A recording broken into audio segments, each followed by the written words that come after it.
আমি আমার মার জবানে শুনছি, আমার মা এখনো বেঁচে আছে আলহামদুলিল্লাহ।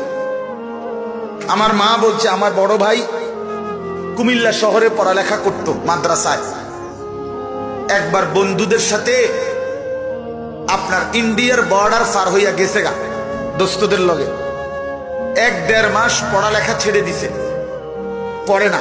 আর আমার আম্মা নিজে বলছে মা যে ফুত আমি একটানা 1.5 মাস সারা রাত নামাজের মুসল্লার মধ্যে বিছানার মধ্যে নামাজের মসলা সারা রাত চোখের পানি ফেলে কাঁদছি, সারা রাত কান্দে আমার মাওলারে বলছি মাওলা আল্লাহ আমার প্রথম সন্তান যদি বরবাদ হয়ে যায় তাইলে আমার পরবর্তী সন্তান সব শেষ হয়ে যাবে, আল্লাহ আপনি আমার উপরে এত বড় শাস্তি দিয়েন না।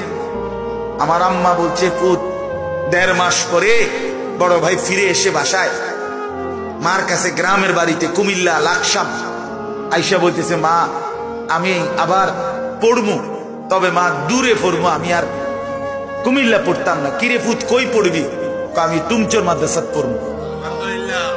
কসম খোদা, মা বলছে কফুত আমি জীবনে কোনোদিন টুমচোর মাদ্রাসার নাম শুনি না, আমি তো চিনি না ফুত।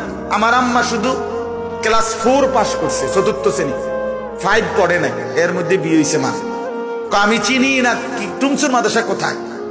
এরপরে আমগো গ্রামের একজন মুরব্বী আলেম, উনি খবর নিতে নিতে উনি বলছে আমি চিনি টুমচোর মাদ্রাসা নোয়াখালী লক্ষ্মীপুর, ওই হুজুরে ছোট্ট ট্রাং ট্রুং দিয়া এই বড় ভাইরে মার দোয়া দিয়া এই টুমচোর মাদ্রাসায় দিয়ে গেছে।